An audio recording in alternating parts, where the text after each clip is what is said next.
That last scene gut punched me. And I knew it was coming. We seen it in the PV. Like, we literally see the family see mine in the PV. We knew it was coming, but it still kicks you in the stomach. And despite the fact that the pacing seems off, I really do feel like this episode, episode 2, does sort of solidify my feeling that I was getting a little bit of a hint of in the first episode. It feels like they're trying to rush to something. They're trying to get the pacing to get past all this stuff, the introductions of this area, and get in the next part. Because if you think about it, it's only been a 1-episode gap since the family's seen each other. Now, granted, yes, a lot of time has passed between the finale of last season and this episode 2. A lot of time has actually transpired, but for the viewer, it feels like it's going like that. And so here, where suddenly the family sees them again, it's like, it still hurts, but at the same time, it's like, this probably would have been more impactful if we had like an entire season of time into the show itself, and the time that's spanning an entire season of actual time before we see the family come back together. That would make it even more painful. But I think it hurts a lot because, again, the situation itself, what they're going through. And I think a lot of what Tuli is going through at the current moment, what she's expressing to her father and her mother, is sort of making that even more impactful. The fact that she's hearing from Benno that, yeah, this is a bad situation. Like, what she's doing right now is very, very dangerous. And yeah, the father's kind of confirming it. Yeah, nobility life is kind of rough. It's more so the fact that what Mine is doing right now is rough. What she's being put through. Again, doing these ceremonies, going through all this stuff, and if they mess up at all, if it's ever exposed, they're dead. Not just Mine, everybody around her, and potentially if they find out that she was from a commoner family, that commoner family is probably dead. Like she says at the very end, this is all to protect them, because if this gets exposed, they all dead. And I'm kind of wondering if, yeah, I'm assuming eventually this is going to come to light, but I was actually very shocked that they brought up something that I don't know if I mentioned it last episode, but it was something that was kind of itching at me. That last dude knows everything. He knows what happened there, and sure enough, when they actually do the assignment of her to be the next High Bishop, somebody calls it out. Wait, what are you talking about? This can't be the adopted daughter of the Archduke. She's a commoner. Like, she got given a blue robe because you paid up money. No, that was all lies of the High Bishop. He was messing with paperwork and documents and whatnot. He lied to you. So that seems to be their route of keeping that a secret, because that was a question mark I had. They're bringing her in there, claiming that she is the daughter of Karst, and they're just letting her get adopted into this family. Like, this was a commoner, and they all knew that. The High Bishop knew that. Why would they not question this? Why would people in there, the blue robes, why would they not question that? There's our answer right there. Basically, Ferdinand's gaslighting them all. That's the answer as to this little plot hole right here as to why they're able to do this and not somebody raise a red flag here, is the fact they're going to say, no, y'all heard wrong. No, don't question it. The gods have spoken. And again, technically they can use the fact that she has so much power, this whole Project Saint, this whole power that she has to pretty much solidify it. She has such a connection to these gods, these deities, this divine power, that it's easy to see that, no, this is ordained. This has to be ordained by somebody, because this girl has incredible power. Just like the later part when they do this whole ceremony. Like, she's literally doing this crazy blessing without some sort of instrument. The power that she has sort of does make people go, oh, well, yeah, it can't be a lie because she pulled that off. Yeah, it's got to be ordained because she pulled that off. Like, don't question this other stuff. Don't question this corrupt High Bishop that is no longer there. That kind of stuff. So yeah, that was a cool little kind of closing of that little plot hole there. Not really plot hole, but a kind of question mark that I had. But yes, the rest of the episode, I guess we should jump to the episode proper. The beginning part of this episode, I forget exactly how she says it. Is it Bridget, or something like that? Like, the Japanese is weird. Bridget was interesting. They kind of laid out that Bridget was somebody that was very difficult for them to find. And I can sort of see this, but it does sort of beg the question mark. I would think that anybody would be like clamoring to want to be the guard knight of the Archduke's daughter. So it's kind of interesting the fact that it took them a while to find her, and it's mainly around the idea that she has to go to the workshop, she's got to go to the commoner area, she's got to go to the cathedral, which does sort of shine a little bit of a light on the fact that not just the lower city area, the commoners don't like the actual cathedral. It seems like a lot of the nobles don't as well. So it's kind of shine this light on this is a find here to find her, to actually have somebody go around with her. And yes, of course, trying to seemingly find somebody that is female that can actually follow Mine everywhere. So she seems like a good find, and it's cool to see that, yes, when we do get to the actual cathedral, it seems like she's perfectly fine with, taking the advice of a gray robe. Again, somebody that is not seen as up to their standards, up to the placement in society as a noble. That's the key thing there, because obviously Mine doesn't want to have a bunch of people that are bickering at each other and fighting with each other all the time. So I like Bridget so far. She seems pretty decent. But yeah, after Mine gets assigned the role of High Bishop, we get the little scene where Ferdinand, he's got to ask for the keys. I still like that. I didn't mention that last episode, but I like the whole aspect of him like, yeah, she's gonna get the keys anyways.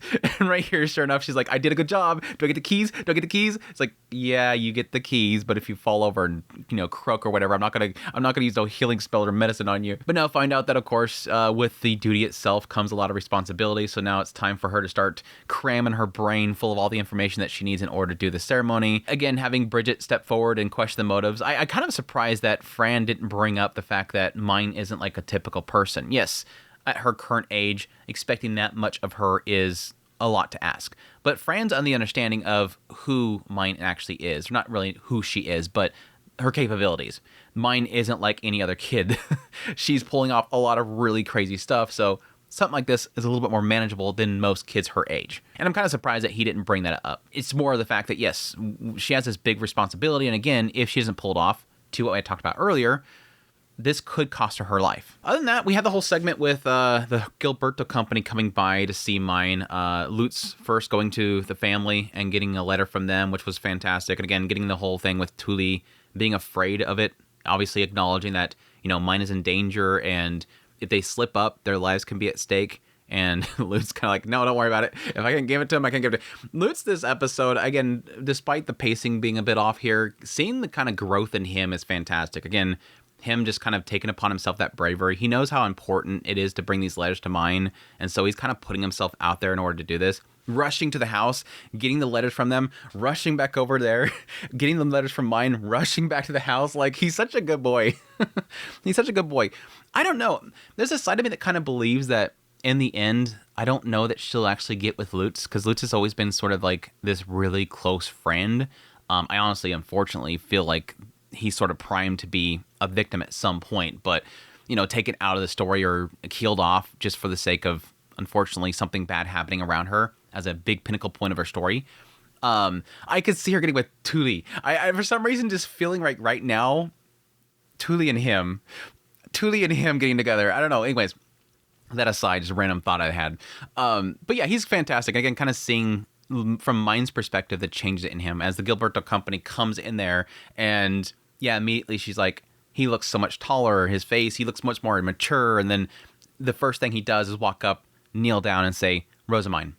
It sucked, like right there was like that little pain that suddenly she has, because she's recalling all the time that he said, mine, like he always called her Mine. And so even though she's not technically Mine, because she came in this body and took over Mine, she now craves the name Mine from Lutz specifically. So it kind of hurts her for a little bit right there. And it kind of was like, that's kind of a little sting right there that things have changed. They're no longer mine, that kind of stuff. But yeah, having the whole meeting, seeing how Gil himself has kind of grown as well, which is fantastic as well. And then, yes, going to the back rooms. Going to the back rooms. The moment the door closes, she runs up to Lutz, starts like complaining about everything. I hate this. She doesn't get to complain to anybody. She just gets to vent. She just wants somebody that she's comfortable with, that she can just sit there and vent with. And apparently can't do that with Ferdinand anymore. But yeah, just complains to him, vents everything out, immediately turns to Benno, scold me. What are you talking about? Scold me.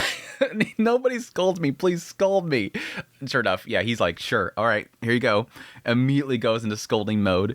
You need to shape up. You're going to mess up. You're going to slip up or something like that. It's like, yeah, that's what I needed. Right there. It was a cute little scene. I loved it. And yeah, having that little brief moment where she, this is the only place that she can give head pats to Gil anymore, because apparently Bridget, she can call her out. I kind of wonder about that. The guard knights, I don't know. They're supposed to be I don't know. They're supposed to be like advisors. I don't know. That felt a little weird. I guess she's just trying to speak up because she feels like she's out of line and trying to help her out. Either way, it made Mine realize that I can't do this anymore, because Bridget kind of doesn't really know what sort of is cool anymore with us. She's not from the outside coming in, and we had these things that we're comfortable with. Now she's just kind of wrecking the vibe. So now I can only do this right here for you, Gil. But no, going to give Lutz a head pat too, and he's like, nope, I don't need that anymore. Like, the boy's growing up. He's like, nope, I don't want to get head patted from mine no more. And yeah, him bringing the letters from the family, which was, again, a gut punch there. Them, saying that they're doing well, and Tuli talking about the fact that she's, learning how to do sewing so that she can make outfits for her later on. That whole stuff was fantastic. And then, yes, her sending the letter back. But during this whole meeting, though, they did talk about this new city they're trying to get into, which is Hase. I'm assuming might be, like, I guess, a segment of this season, or a significant, like, story beat of this season, is getting the idea that this place, while they, have no blue robes there and whatnot, no blessings or whatever, they're trying to get the workshop there, distribute from there, whatever. It seems like there's some sort of person they're working for, a scholar that's in that area, that is seemingly going to be sabotaging them. And it seems to imply this idea of them not necessarily seeing the vision of what they're supposed to be doing. I'm not sure exactly what that all implies, other than the fact that Ferdinand seemingly is gonna be catching them in a web of something. Ferdinand's like, I got this.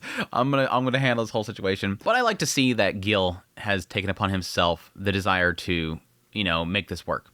This is something that apparently he's going to be heading, something that he's very passionate about, because he's seeing all these children that are in a situation that he was once in. I want to give them a place to stay. I want to have them earn their keep and feed their bellies and be able to move forward. And again, it sucks the idea that you would even imply these children should work for food, but it's just the unfortunate reality of this world is nobody's going to pay for these children to eat. So if they can possibly put their own food on their own table, learn a craft that will secure them in the future as well, it's better than their fate of death. It's a necessary evil, so to speak, in this reality. But no, Gil has come a long way, for damn sure. I think that's pretty much it. We did visit Wilma for a brief moment. Her giving Mayan a bunch of encouragement. Wilma, as usual, being a very strong character. Got to see Delia for a very brief moment as well. Apparently she's doing very well with the kid as well, which is great. So I think that's pretty much it. But yeah, that's my thoughts on episode 2 of season 4 of Ascendance of Bookworm. Looking forward to more as usual. Hope you guys enjoyed this video as always. If you did, hit the like button down below. If you like this content and want to support out more, become a member. Till next time, y'all take care.